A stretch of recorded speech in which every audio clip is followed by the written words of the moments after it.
All right, you guys. Hey, good morning. Good to see you. Hey, welcome home. We're glad you're here. You know, we really want this to be a place that's kind of home-ish for you. I hope it is. So, week before last, I went to Colorado for the week to do all sorts of things. I saw family. I saw my mom. My mom's 93, and any good son goes to see a 93-year-old mom, right? I mean, that's just what you do. So it was good to go and see her. I saw my brother, who's a rancher, and some of you know that I got to do a branding on his ranch. It was totally fun. My job was to do the head gate, which means when you bring him through this kind of a stall, if you will. It's a small stall. You bring them through, and the head gate means when their head gets right past the end, you pull this thing and trap them in there. It's great. It's very nice. It's a warm experience for everybody. And then there's another guy who pulls the chute kind of closed, kind of squeeze their body a little bit, and then someone else pulls down these two little bars, and then my brother gets to do the psst, and he gets to brand them.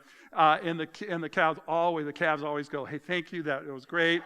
I've got a number on me now, and I love that. I get to ID identified," and then you let them out, and they trot off with just happy as a lark. It's a great thing.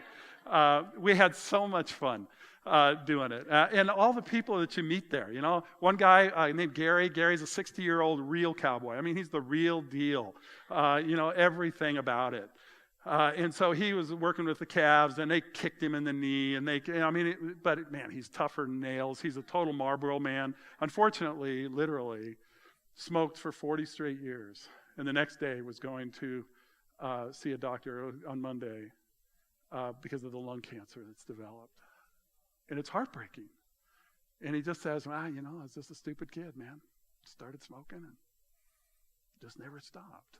And I didn't know. But he's not blaming anybody but himself, and just going to live life. And it was good. And then some of the other stories. Sometimes when you tell them you're a pastor, you always wonder what the reaction's going to be. Like, oh, yeah, okay, forget you, buddy. But it was weird. Almost everybody there said, oh, really? Hey, you know what? Could I tell you what just happened in my life? Wow. Can I tell you that my wife just ran away with a guy? Yeah, our marriage wasn't so good, but this guy she met online, and he came and got her. I had no idea. And the guy she ran away with lives in Missouri. I'm like, oh, wow, okay. Lives in the St. Louis area. Oh, bummer. So just people's lives, right? They're just hard sometimes. You walk back into family. I don't know, this is probably not true for you guys, but just so you know, it's true for me. You walk back in, and families have systems, if you know what I mean. They have kind of styles. They have habits they've developed. Some of those are really, really, really, really fun and great and incredible. My sister's kind of turned into a little bit of a realtor of sorts. She owns several different houses. She owns these vacation rentals, and she puts us up when we come back to Colorado, and they're like really fun, and she's just really generous and really kind with it. And it was just so much fun. There are other systems our family has that weren't quite so much fun, and they became really clear to me. Like, just sometimes like, oh, wow, that's kind of the way my family works. I don't know if I like that. Problem is, you've learned it over a long period of time and learned how to do it, and you just kind of fit right back into the system. And my whole work was to try to push away from the system without being a jerk about it, right? And not being mean or ugly or nasty or judgmental, but say, whoa, I don't think I want to do it that way anymore. It became really clear to me that there's this portion of my family that my kids who are adopted were not actually seen as full members of the family by some people in my family. And I can't tell you how painful that was. I can't tell you how painful it was for my kids to feel that their whole lives. And then for it to be said, under the influence of a little bit of tequila from my brother, that they weren't actually full. And I thought, you know what? I got to push away from this. I got to push away and say, you know what, maybe not for you. I get it in the DNA, it doesn't work. Everybody's into the DNA thing right now, like, okay, I want to be, what are you? And yeah, my kids don't have my DNA. I don't have theirs. They're my kids, though. Full, the whole thing, 100%. Doesn't matter. And I felt this thing inside of me go, they're my kids. You know what I mean? So family systems sometimes are both good and bad, right? We could probably identify all of them in our families. Sometimes they're critical. Sometimes they're performance-oriented. Just family systems. And some of them aren't so great. And as I started thinking about this series, hey, welcome home, connecting and engaging people in the church. Guess what? Churches develop systems and patterns and connective patterns. Some of them are really, really great, and some are not so good. And some of them are incredibly painful and hurtful. So if we're going to invite you to say, hey, welcome home, engaging and connecting people in the church and the community, there are family systems that we got to think about and talk about and deal with. Real stuff. What is the church actually really like and what it's supposed to be like? So we're going to talk a little bit about those this morning, because when we started this, and I'm going to go real quickly, but I just want to remind you, where we started was in Titus chapter 3. And that the church is supposed to be where our lives are to be a welcome mat for people who need hope. People who need hope. Guess what? People who need hope are feeling hopeless, and they probably need some encouragement and some grace. Is that what the church is actually like? To say, hey, it's a welcome mat for people who need hope. Guess what? People are broken. Guess what? People are messed up. People have stuff. That's what Diane and I call it, stuff. So guess what? They need hope. So we ought to be more like that. So Matthew 5, 18 and 12, and Luke 12 talk about dealing with conflict is critically important for a healthy church. One of the things that probably the human race is actually the worst at. And has America displayed that in spades in the last couple of months? Dealing with conflict is ridiculous. I don't usually try to make these statements, and I never plan to say this, but I'm going to say it. In the whole political system. Now, you can go back and talk whatever you want to about Justice Kavanaugh and Dr. Ford, or Democrats and Republicans. I'm just saying this. For me, the most embarrassing thing of this whole thing was, as a group, the whole Senate, and especially the Judiciary Committee, put those Republicans and Democrats together. It's embarrassing to me how horrible they functioned as a team. I just thought, well, you got to be kidding me. Can't we do better than this? And I understand we have differences. Could we deal with those differences better, please? I thought, wow. It's embarrassing to be whatever. But you know what? In families, we don't deal with conflict very well. In churches, we don't. Unresolved conflict festers. It gives growth for cancerous things in relationships. And sometimes we want to pound the table and demand that I'm right. But you know what? Maybe if you want to be right, I remember meeting with a guy one time. He was shooting a movie in our neighborhood in California. And we're talking to him, and he said, I said, well, I'm a pastor. And he goes, oh, yeah, okay, whatever, And then he said, well, yeah, my wife and I have been to counseling, and we've been to counseling with a guy in a church. And the guy said to me, hey, look, here's the deal. You can either be right or you can be married. You can't have both. Which one are you going to pick? Oh, well, that's pretty good advice, If I want to pound the table being right, I may not be married very long, because guess what? You're going to have to work it out. Solve some conflict. The next thing we talked about a couple of weeks ago was James chapter 2, that favoritism or partiality, an unfair bias that favors one person over another, violates the most essential core value of a gospel-centered church, to love one another, be inclusive. And we're going to talk a little bit more about that today. And then last week, Jonathan did an great job. I listened to it in the car on the way back across Kansas, because Kansas is a long drive. So I listened to it several times. And it got me through Kansas. Thank you, Jonathan. I appreciate it. And frankly, I like Kansas. I think Kansas is kind of cool. But most people are like, are you out of your mind? But I like Kansas. But true unity comes not from uniformity, but from diversity. It's a radical thought. We think unity comes from uniformity. It doesn't. It comes from diversity. Because to be really unified, you have to have different parts that fit together. Every one of you is different. Every one of us is different. Thank goodness. We don't need a body that's all ears. Is that like one of the grossest thoughts ever? That the whole body would be an ear? That's really... No, we need two of them. And they sit on the sides of our head, not on the front of our head. We just need them on the sides. But we need a body to have all different parts in order to be a body together. Okay, today we want to talk about 1 Peter chapter 4, verses 7 through 11. Okay, here's the big idea. If you want to check out, do it okay, but do it out right after these two slides, okay? First one. This is the big idea. For the church to be fully functional, it needs each person to bring what they have to the table. For a church to be fully functional, we need every person to bring what they have to the table. Maybe better said, it's not just what they have, but here, we need each person to bring who they are to the table. For a church to be fully functional, we need them to bring who they are to the table because God made you uniquely. Without you, we're in poverty. We need what you are, who you are, to bring it to the table.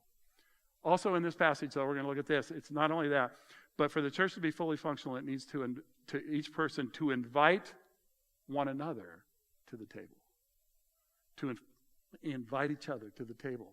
To be what I call the Jack Buck syndrome.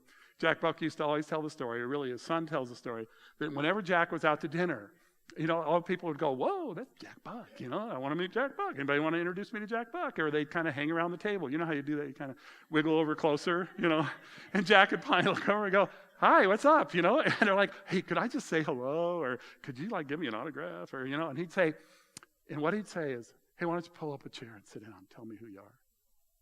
Pull up a chair and sit down. To invite each other to the table. It's the Jack Buck syndrome for Quest. Okay, so let's start. Let's look at the passage and see what we can do really quickly, and then we'll get to the end. We're going to apply it today. I'm going to ask you to pick two, just like we do over at Panera. We're going to pick two. We're going to have 5 choices, and we're going to ask you to pick 2, okay? All 5 would be great, but guess what? We can't do 5 things, so we'll pick 2. Okay, so I'm going to just have you do this. So let's kind of walk through the passage. So here's Peter. He's writing this letter, and he's writing it to the dispersed churches that have been dispersed around the Mediterranean area. So Peter enters in. He's writing this to people who are being persecuted. Okay, not only were the Jews being persecuted, but the Christian Jews were also being persecuted deeply, and they are being run out of town, basically, and they're dispersed all over the Mediterranean world. And Peter, who is the guy who kind of straddles back and forth from the Jewish world to the Gentile world, right? Because James is over here, the leader of the Jerusalem church. He's very Jewish in his approach, but he really is accepting of Gentiles, but he kind of lived in a Jewish world. Then we have Paul, who lived primarily in a Gentile world. He was really committed to being an apostle to the Gentiles, so he hung out with them almost all the time. And then we have Peter, who went back and forth from Jews to Gentiles. And he hung out in Jerusalem a lot, but we know that he was martyred in Rome. He was hung upside down, legend tells us, because he says, I'm not worthy to be crucified right side up, like Jesus was, hang me upside down. And that's what they did. And so here's Peter is going back and forth, but he's writing to these Jewish believers who were spent all over the world. And he's talking to them about changed lives. Their lives have been changed, radically changed by the presence of Christ. And so he gets to verse 7 in chapter 4, and he says, the end of all things is at hand. Now, he's not saying the world is going to end tomorrow, but he sees like in a telescope. In fact, here's the word. The Greek word for end is telos, from which we get the word telescope. It means the end or the means, the end, or the purpose, illustrated maybe best by a pirate's telescope that extends section by section, right? And he's kind of saying, hey, as we look through this telescope, section by section, the end is coming. It may not be tomorrow, but you can begin to see it in more clarity as you extend the telescope out, section by section, stage by stage. And he says, the end of all things is at hand. He sees the directional, linear nature of history and what God is doing. And he's saying, this is going to come to an end at some point. The end is at hand. It's in the telescope. And then it says this, therefore, circle it. Therefore, he's going to tell us to do 2 things. First of all, this, be self-controlled. Underline it. Because of understanding life, he says, therefore, be self-controlled. The word here is sophreno. It means a sound mind, a moderate, sane, balanced view of life. Because the end is coming, he says, man, see it clearly. Be balanced and thoughtful in the way you approach life. Don't be flippant about it. It matters. Life actually matters. Wow. But not only that, he says, not only be self-control, but be sober-minded. The Greek word here is nepho. It means to be free of illusion, to have a presence of mind, to have your wits about you. So they're very similar words, but he's kind of emphasizing these two Greek words to be self-controlled and sober-minded. But why? Why would you need to do that? And look at this, very interesting. Underline it. For the sake of your prayers. Well, that's kind of odd, isn't it? You know, for the sake of your prayers, be self-controlled and sober-minded. I think this is what he's saying. Let's kind of highlight it here. Take life seriously and soberly enough that you can have an accurate and balanced understanding of what in the world the need for God looks like in any and every situation. Or maybe if you don't know exactly what it means in every circumstance, at least you know that he's needed in every circumstance. Could we have a sober-minded and self-controlled perspective of life that takes it seriously enough to say, God really matters right here, right now. And I don't know if I can't control God. I can't tell him what to do. But I can certainly bring my life in the world before him. You know, I thought about Gary, the cowboy. Say, God, to take it seriously enough to go, God, would you protect his life? Would you deal with him? Would you be present with him as he goes? And he's going to do this biopsy by himself. And they're going to drill into his lung, and he's going to do it by himself. And he said, I'll just go to work afterwards. He's one of the toughest dudes I've ever met. You're like, holy smoke. You know? We have to pray for him. To pray for this gentleman whose wife ran away. You know, to pray for the others who were there whose lives have been difficult. To take it seriously enough. I don't have to get all crazy about it. But to take life seriously enough and soberly enough to know that I pray that in this world, God is necessary. And you guys, if we went around and really told our stories, we'd all have to say, God is necessary. God is needed. I need him to relate to this, answer some things. Sometimes he does immediately, sometimes in a medium, sometimes in the long term. Sometimes he answers by saying yes, sometimes he answers by saying no. But God is necessary in each one of these situations. I think that's what he's saying to us. And then he moves on to verse 8 and he goes, look at this. And above all, above everything, keep loving one another. Keep loving one another. He's telling the dispersed church who's going through a lot of difficulty. He says, you guys, above all, don't forget to love one another. And not only to love one another, but to love one another earnestly.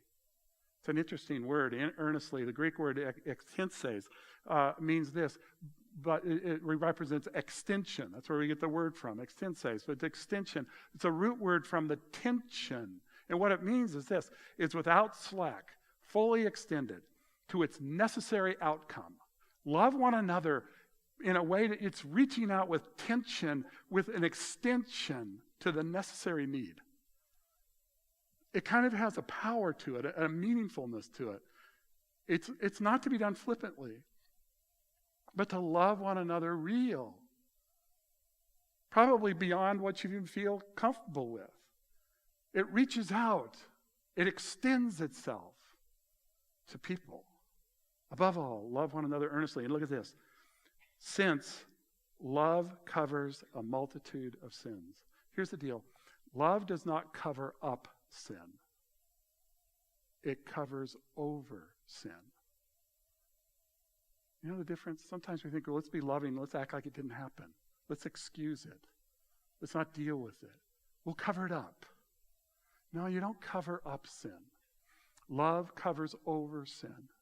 You know what Jesus did? His death on the cross covered over your sin. He paid for it himself. The sin that you wear like a cloak in your life, he takes it off and he takes his robe and he puts it on you. He covers over your sin. He doesn't cover up your sin or mine. But keep loving one another earnestly. Extension, reach out and since love covers a multitude of sins. Wow, is that like a life-giving verse or what? I think so. Then look at verse 9. Here's pretty powerful. Show hospitality to one another without grumbling. Interesting to me, I think the comma should be show hospitality to one another, comma or a period. Like, okay, well, let's do that. And the word hospitality, here's what it means. It means to be a lover of strangers. A lover of strangers. But he says this, show hospitality to one another without grumbling about it. Stop grumbling. Stop being so puny. Start loving strangers. And when he says one another, here he's writing this to the church. So even inside the church, sometimes we need to be a lover of strangers, not of strange people, though we are a bit strange. I don't know if I don't know about you, but I'm kind of strange. We're all a bit strange. But to love those who are beyond your normal circle. And I think not only in the church, but outside of the church, to show hospitality, to be a lover of strangers without griping about it.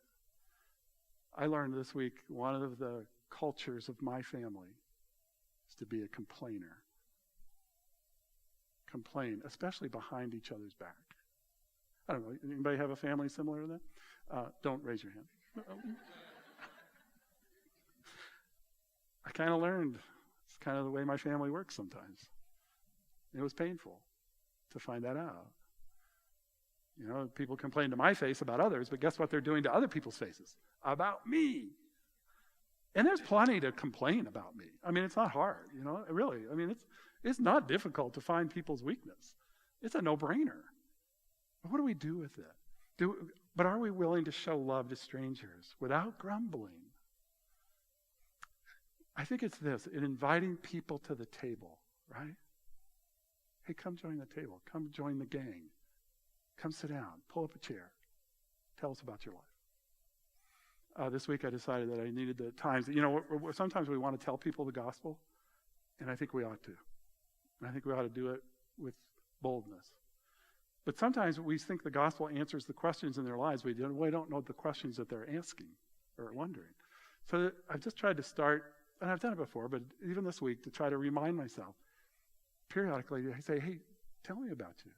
So there's this guy who actually accidentally walked briefly into our men's group on Wednesday morning at the Wolf, and then he went, whoa, I think I'm in the wrong place. So he walked back out, and he sat down at the table, and so afterwards I just went over and said, hey, sorry, that was awkward. And he goes, yeah. And I goes, okay, no big deal. Hey, who are you? What do you do? What are you all about? Tell me your story. And he goes, okay. And he started to tell me his whole story. Now, I didn't get far enough to know how the gospel relates. Eventually, he finished his breakfast, and everybody needed to go. But I thought, you know what? As soon as we begin to hear people's story, we begin to understand.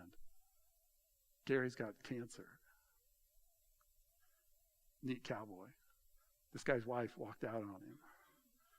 This gal's husband walked out on her that was there. They were there, the two of them, kind of consoling one another in the midst of it. How's the gospel related? Well, so then here in verse 10, I think there's a process to this. Look at verse 10. As each has received a gift, use it to serve one another as good stewards for God's varied grace. I love that, varied grace. God is a God of variety. He's going to express his grace in unique ways through unique people, through each and every person at a right time in a right way, as only God can do. But he's saying to us, each has received a gift. You've each received God's grace. Each a gift, an ability, a uniqueness. And not everybody's is the same. In fact, everybody's is different. But he's saying, hey, bring it to the table. Each has received a gift. Use it to serve one another. And so I really want to encourage you, maybe in this church, maybe some other place, but use it. Of God being a good steward of what God has given you in the varied grace that he lives out. Wow. So he's going to give two examples here, verse 11. He's going to give two. This is among dozens that we could use. Probably a dozen direct gifts that the scriptures talk about. He's just going to kind of use two real quickly to kind of illustrate it. So he says in verse 11, whoever speaks as one who speaks the oracles of God himself. Not because somehow they become God, but to be able to take God's thoughts and present it clearly and faithfully. If you get that opportunity, do it as one who speaks of the oracles of God. Don't get too wrapped up with yourself. But get wrapped up with what God is about and be able to apply it to the moment. If that's your gifting, use it. Another one, though, he's going to use here, the second line. Whoever serves as one who serves by the strength that God supplies. The ones who serve, do it with what God has given. Enjoy it. Because you will both experience the pleasures of God and you will pass it on to other people by what he gives you to be able to serve in all sorts of unique ways. And when we start serving with a grumbling attitude, it all goes straight down the tubes. Boom. But to serve by the strength that God supplies. Well, why? Look at this. In order that, circle it. In order that, circle this, in everything, not just in some things, but in everything. In order that, in everything, underline it, God may be glorified through Jesus Christ. That in everything we do, that God, the beauty of God, would be revealed. This word, this unique word of glorifying him, is to bring out his beauty. So one of the cool things about being married is you get to watch your wife put on makeup. And not a lot, but just enough that brings out the beauty of your wife. This gorgeous woman.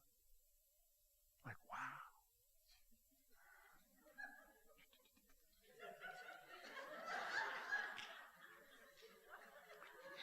You know, it's not a ton. Diane's not a big, makeup gal. She's downstairs, thank God. And and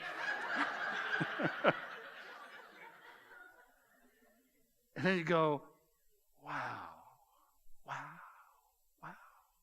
That is beautiful. So you guys, he says, use the gifts that he gives us in this varied grace to bring out the beauty of God. Wow. And then look at this last line. We'll just grab onto it. To him, to Christ, belong glory and dominion forever and ever. So be it. Amen. Right on. So here's the deal. To him be the glory. You know, glory comes from its root is in a Hebrew word, kabel, is the Hebrew word. And it means to be heavy. What it means is to be weighty. The glory of God is heavy. It is weighty. It is substantive. And we live in a world that has made the glory of God Miller Lite. Not a big deal. The glory of God is weighty. It is heavy. His beauty, his awesomeness, his majesty, it is heavy and it is weighty. And with the poverty of us, we have made God to be skinny. He is weighty. He is heavy. He is powerful. He is glorious in every way. You know, sometimes we think probably the scariest thing in the world is to engage the evil of the world and the evil of people. I wonder if the scarier thing really is actually to engage the heaviness of God, the glory of God himself. Because in the light of God's glory, I am found wanting. I am found inadequate. It is a scary place to be. It is threatening in the glory of God to really deal with my sin. And we just kind of glaze right over it, right? God is lightweight, almost excusable, when he is very, very weighty. And not only that, but his glory in Christ, there is dominion for all ages, from age to age, as the pirate's telescope gets extended from age to age, he is weighty and he has dominion. He has perfect dominion, means to have perfect authority. Perfect authority. He has authority in the entire world in every age, from age to age, so be it. God is weighty. He is heavy. And he is perfectly authoritative in my life. So this is pretty heavy stuff, I think, that Peter's throwing down here. And so let me just kind of review where we've been. For the church to be fully functional, it needs each person to bring what they have to the table. It needs each person to bring who they are to the table. For the church to be fully functional, it needs each person to invite one another to the table. The Jack Buck syndrome. For the church to be fully functional, it needs to sacrificially love and forgive one another. It'll cost you to cover sin. Not cover it up, but cover over it. For the church to be fully functional, it needs to seriously and soberly pray for what is best. For the church to be fully functional, it needs to engage and embrace the priority of God's glory, his weightiness. So here you guys, I'd like a challenge. I'd like to ask you to think about pick two. Just pick two. Let's just walk through them again. First of all, bring who you are to the table. And let me just ask you, you might be in a place where you're actually not bringing what you've got to the table. Whether it be here at Quest, or maybe in a ministry out there somewhere. You know, all these incredible ministries that are around, Young Life, FCA, Thrive, New City Fellowship. You just keep going. You know, I don't know what you're wired for, what you're made for, but you need to find a place where you are investing who you are in the work of Christ in a really significant way. Maybe it's in your neighborhood. And you're like digging into your neighborhood and hanging out with the folks, you know, and really making it happen. I don't know where it is exactly, but you need to bring who you are to the table because you're needed. Without you, we do not do well, okay? Maybe that's what you need to check off. I don't know if it is, but maybe put a pencil check there. See if which ones are the pick two. How about this one? Invite someone else to the table. Invite people to the table. Guess what? You see that person? They're a human being that God loves and is the object of their love. Invite them to the table. Maybe they haven't showered in a few days. Bring them to the table. Maybe they look like they just came from the beauty salon. Bring them to the table. Maybe it's a guy. Bring him to the table. Maybe it's a gal. Bring him to the table. Maybe it's a kid. Bring him to the table. Invite him to the table. Hey, come join us. Come be a part of it. Hey, come to the game with us. Hey, come to, we're going for a walk. Why don't you join us for a walk? Why don't you bring him to the table, being an inviting people? Just bring him to the table. You don't have to be an extrovert. You don't have to be an introvert. Just bring him to the table. Invite him to the table. Say, man, come on, join us. Come be a part of it. Come be in relationship. Come be with us. Maybe you just need to invite some people to the table. Some of you have people in your mind right now. You go, I got to invite someone to the table. They drive me nuts. Right, of course, right? Of course they do, because they're human. Invite them to the table. Okay, how about this one? Love in a way that covers over sin. Who do you need to love today, this week, that doesn't cover up sin but covers over sin? It might mean dealing with conflict. It might be dealing with the issue and willing to forgive and not demand to be right. Who do you need to love this week? Maybe this one, maybe the fourth one. Take life seriously enough to pray. Take life seriously enough that the best thing and the first thing you can do is to pray. And there are people you need to pray for. Probably people come into your mind. I need to pray for them. I need to carve out time to pray. I need to do it. Because bringing them before the Father is more important than bringing them before yourself. Now, maybe you need to go engage them later. But you need to pray for them. And the last one is this, maybe the most important. To engage and embrace the glory, the weightiness of God himself. The heaviness of his presence and to bow before him. Because he has glory and dominion for every age, for every time, for every person, in every way. The glory, the beauty, the awesomeness of God. And that we would glorify him. And we would see his beauty. The one who loves more than anyone in this room. The one who cares more than anyone in this room. The one who is holy more than anyone in this room. The God of the universe, who is patient, waiting that we would come to repentance. But the end is near. We can see it coming. Therefore, engage life where it's really at. I think that's what he's calling to. So I don't know. Pick two, would you? When you get to Panera, don't get it mixed up. Get the broccoli cheddar. Get the turkey sandwich with avocado and bacon on it. But these two are more important that you might pick. Maybe you pick 3 or 4 or 5. I don't know what you need to do. And I could yell and scream and get all fired up here and see if we could make this a show. But all I know is this, that the Spirit of God wants to speak to you in your heart. And so I can sit here confidently, not having a clue what you need to do.